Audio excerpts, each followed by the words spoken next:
I've been asked so much lately to do a video on more summer movies, and every time I've done a concept before, I'm like, I've done it. But then there are always more recommendations I feel like I could come up with. So I did that today. Have I done summer movies before? Yes, but it's a different kind of video. So the one I did, I think it was it last year before last, 2 years ago maybe? It was summer horror movie recs based on your mood. So there was a bunch of different themes going on in that video. I will still link it down below, and I will have some honorable mentions from that video at the end of this video, but I did select 15 plus new summer movies that I think maybe are a little bit more unconventional, because I am not the biggest slasher fan, and I feel like slasher summer is most people's like go-to movies for summer viewing. And this is my list, so I wanted to include movies that I personally want to watch in the summertime to get me into the summer horror mood, the SUMMERWEEN mood, if you will. I'm not saying none of these are slashers, but I did try to select some that aren't your traditional type of slasher movie. Now, before we get into all of the SUMMERWEEN horror movie recommendations, I just want to thank Mint Mobile for sponsoring today's video. Mint Mobile is challenging industry norms when it comes to wireless, so you're never paying for features that you don't need. They make it super easy to switch plans. There are no monthly bills that you have to remember to pay. It's just a premium wireless service starting at $15 a month. I think the coolest thing about Mint Mobile is they give you the option to bulk buy your plans. And obviously the more you buy, the more you save. But this is why I mentioned there are no monthly phone bills that you have to remember, because you can buy your plans for 3 months, 6 months, or 12 months at a time. You can also choose the data options that are best for you, such as 5, 10, 20 gigs, or unlimited if that's what you need. So you're paying for exactly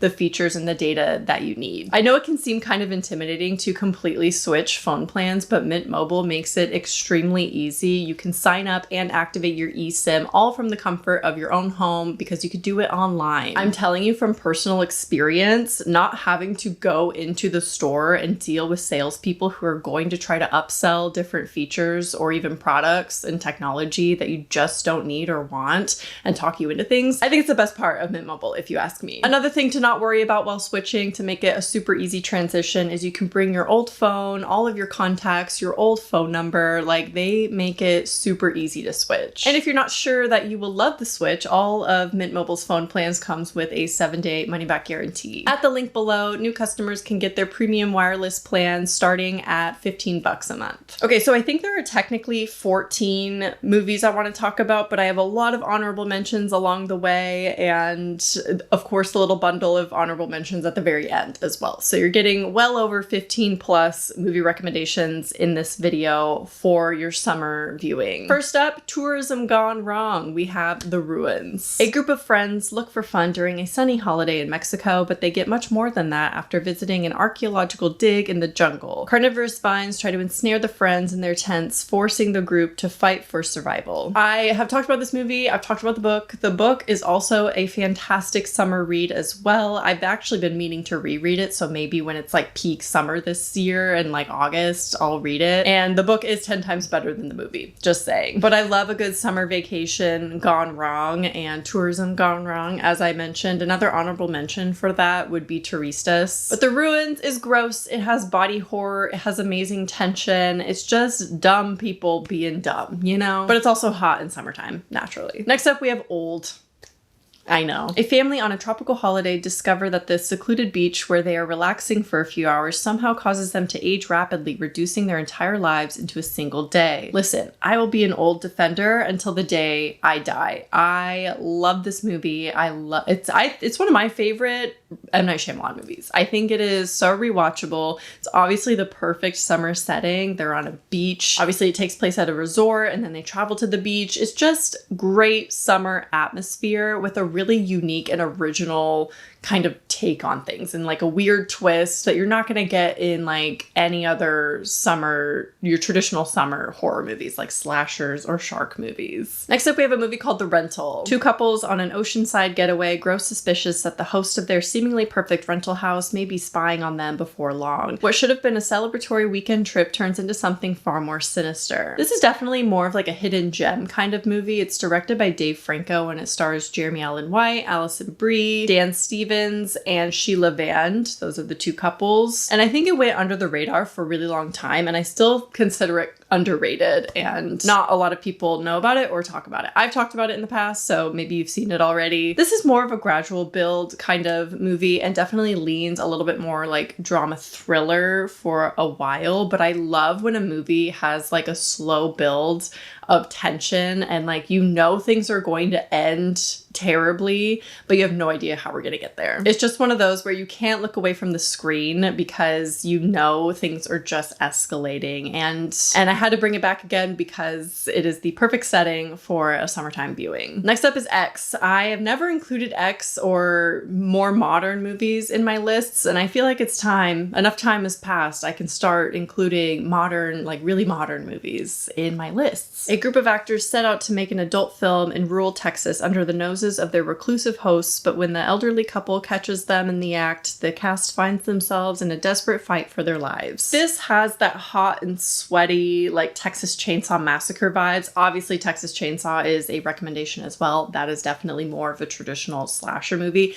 and X definitely also falls into slasher territory. And while the backdrop itself isn't original, and I mean the overall concept of making an adult film, I think is really interesting, and I don't feel like that's the story itself has been done before, but obviously the tone of this movie and the setting and everything is very reminiscent of previous movies such as Texas Chainsaw. I still think it's a really fun and gory summertime movie. I think the setting is perfect. I mean, it's beautiful. It's on a farm. It's hot. And especially with like the variety of deaths, I think that's what makes this movie more unique than maybe other summer slasher movies. Next up is a movie that I never see on other people's SUMMERWEEN lists or summer horror movies, and that is Us by Jordan Peele. Accompanied by her husband, son, and daughter, Adelaide returns to the beachfront home where she grew up as a child. Haunted by a traumatic experience from the past, Adelaide grew increasingly concerned that something bad is going to happen. I think this movie works perfectly for a summertime horror movie night. We're starting off at a beach vacation in Santa Cruz in California, so we have that beach ambiance, and there's multiple scenes that take place at this beach, and I think it's definitely one of the most unique and original horror movies on this list by far, and also one of the more bizarre movies on this list if that's something that you're wanting for your movie night. I feel like I don't need to convince anyone to watch it if you haven't seen it by now. I assume most of you have. Next up, I've just been in the Final Destination mindset lately, and I really need a rewatch of all of those movies now that Bloodlines has come out. But next we have Final Destination 3. Wendy has a premonition that she and her friends will be involved in a horrifying roller coaster accident. When the vision proves true, the students and her fellow survivors must deal with the repercussions of cheating the Grim Reaper. This gives the vibe of like an early summertime right after a high school graduation. So since we're in June now, I feel like this is the perfect time of year to watch this movie because it probably took place in June. An honorable mention for this category as well of post-school graduation, early summer vibe would be Sorority Row. That's post-college graduation, but that one also would be a really good kind of slasher movie to watch in the summertime. Final Destination 3 is probably another like more unconventional pick when it comes to SUMMERWEEN recommendations. And it's set at a theme park, which I feel like screams summer in and of itself, but also like the centennial event that takes place at the climax of the movie, I feel like reads very summertime. Kind of reminds me of like 4th of July celebration with the fireworks and everything. So I think it definitely works and fits for a summer recommendation. And I think I have to say it's officially my favorite in the franchise again. I think I would rank it number 1. Next up, I couldn't make a list without including at least one found footage movie. Okay, and you probably know which one I'm going to include, and that's The Bay. The residents of the Seaside, Maryland community become the unfortunate hosts of mutant waterborne parasites that take control of their minds and bodies. Anytime I can mention any found footage movie for that matter, I'm going to. This is a movie that I've talked about plenty of times in the past though, so if you haven't watched it by now, please do, because I'm just going to keep bringing it up until all of you have seen it. I'm working. What's that?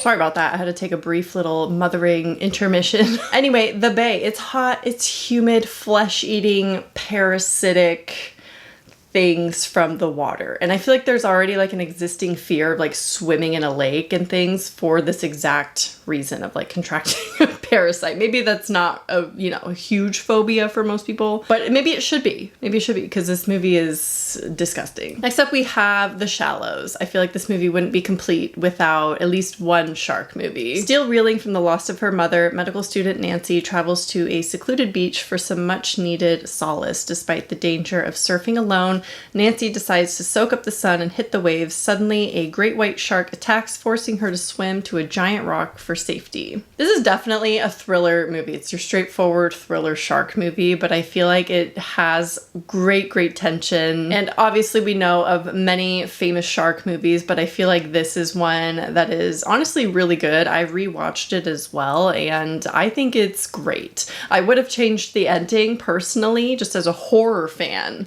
you know, but it's a good, straightforward thriller shark movie. It's solid. Next up, we have The Strangers Pray at Night. A family on a road trip soon finds themselves in a desperate fight for survival when they arrive at a secluded mobile home park that's mysteriously deserted, until three masked psychopaths show up to satisfy their thirst for blood. I think this is the most fun movie on this list, and this would be great to watch with like a group of friends or your partner, or if you just want to have like a fun movie night. It definitely counts as a traditional kind of slasher movie, but I feel like it's still a little bit different, strays from the original formula a little bit. And speaking of which, it does stray from the original formula of the original Strangers movie as well. I feel like the first Strangers focuses more on the tension, slower paced, and there's that gradual build, whereas Pray at Night, I think, is a little bit more in-your-face horror. It's more action-packed, and there's like just more happening throughout. I mean, we change scenes, like settings and things, and in the first one we don't really have that. But I think everything about Pray at Night is definitely very fitting for a summertime movie night, because I mean the concept of a family on a road trip, that just screams summer. Anything with like that horror adventure setting at the mobile home park, to the infamous pool scene, which is one of my favorite things I've ever seen. I think it's all great. It all works for summer. Next up, we have Fall. Best friends Becky and Hunter climb 2,000 feet to the top of a remote abandoned radio tower, where they find themselves stranded with no way down. Now their expert climbing skills are put to the ultimate test as they desperately fight to survive the elements, lack of supplies, and vertigo-inducing heights. This is another straightforward thriller movie, I would say. It doesn't really lean horror.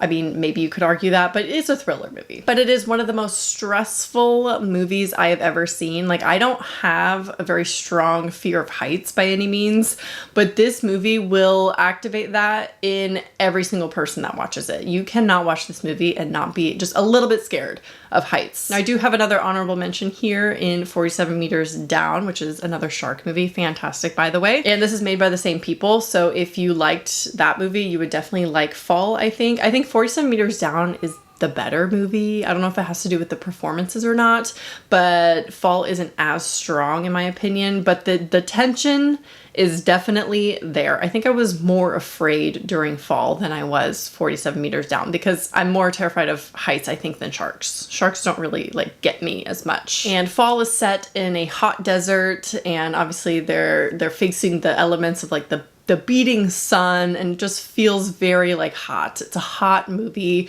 So yeah, obviously for summer movie, it fits. And it has that summer adventure vibe as well, which I actually really love, when they're like moving to another place, or they're like on an adventure. They're traveling, they're going to a beach, you know, that kind of more adventure thing. Next up, we have Knock at the Cabin. While vacationing at a remote cabin in the woods, a young girl and her parents are taken hostage by four armed strangers who demand they make an unthinkable choice to avert the apocalypse. Now, while this movie, you could argue, is more on the realistic side, it is not a straightforward slasher movie. Like, it doesn't count definitely as like a slasher, but it's more of like a believable, realistic, you know, home invasion a little bit. But it's such a good story. I think the book by Paul Tremblay would also make a really great summer read if you want more books to read. I really enjoy the book so much more than the movie, but I do like what M. Night did with the movie, I think. I just realized I have 2 M. Night movies in this list. I mean, I still like the movie a lot, especially as like a summertime viewing. And I mean, the family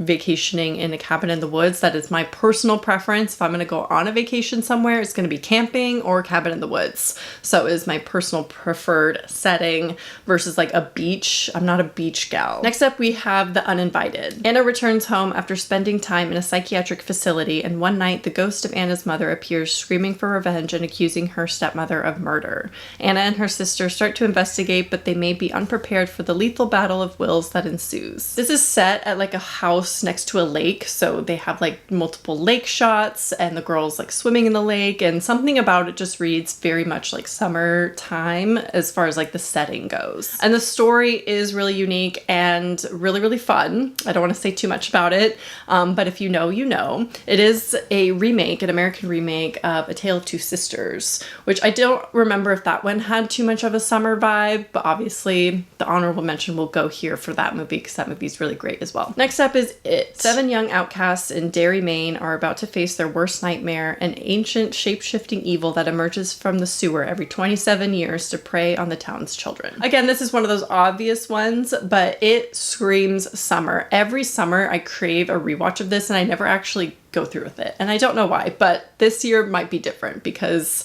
I had to include it. The first like 30 minutes I feel like just are so comfy to me. It's very much, I mean, minus the first scene, you know.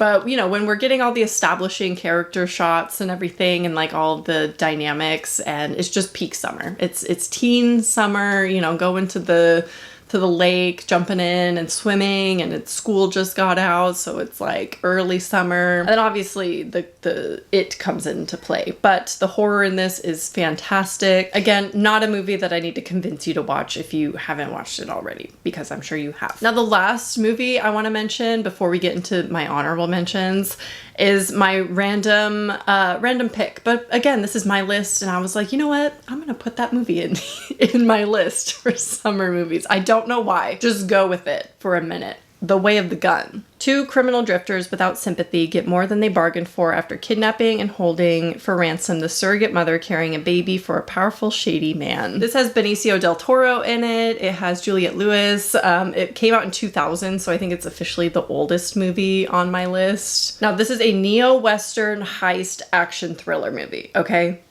Not my typical movie I recommend here, but something about this movie was so much fun. I loved this movie, and I feel like this, I don't know, it just felt like a summer movie. I think it has to do with like the setting. It's kind of like in a desert. Just kind of has that like hot and sweaty atmosphere for a movie. And overall, it's just a really good time. And I really like this movie, so I wanted to include it in my SUMMERWEEN movie list. It's so random. Don't expect a horror movie, okay?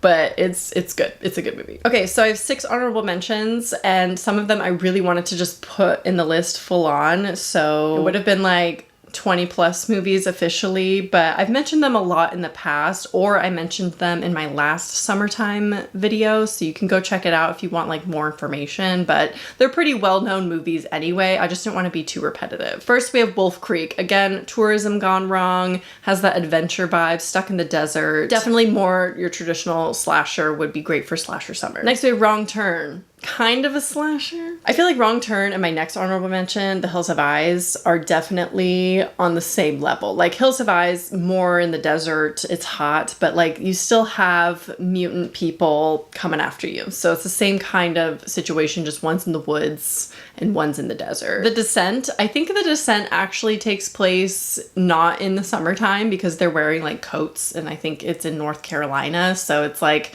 not super warm out, but it has the summer adventure atmosphere. Again, I don't know if it actually takes place in the summer. I don't think it does. But every time of year is a good time to rewatch The Descent, in my opinion. Disturbia. Disturbia is kind of the movie that I thought of when I thought of this list. When everyone's asking for summer recommendations, like Disturbia is my most rewatched summertime movie. And I've specifically been craving a rewatch of it because I just moved into a house and I actually have like neighbors instead of like living in an apartment building, you know? So I just feel like some movies like Disturbia are gonna hit so much harder in a house setting. But yeah, Disturbia is like peak summer and would definitely recommend. Again, it's more of a thriller movie though. And then finally, Willow Creek, another found footage movie. I wanted to put this in this video, but then I realized I put it in my last summer video of like based on your mood. I can't remember what I put it in. I think it was just camping. Okay, so that is all of my recommendations for Summerween and what I will personally be trying to rewatch this summer. I would love to hear more recommendations in the comments down below. Let me know all of your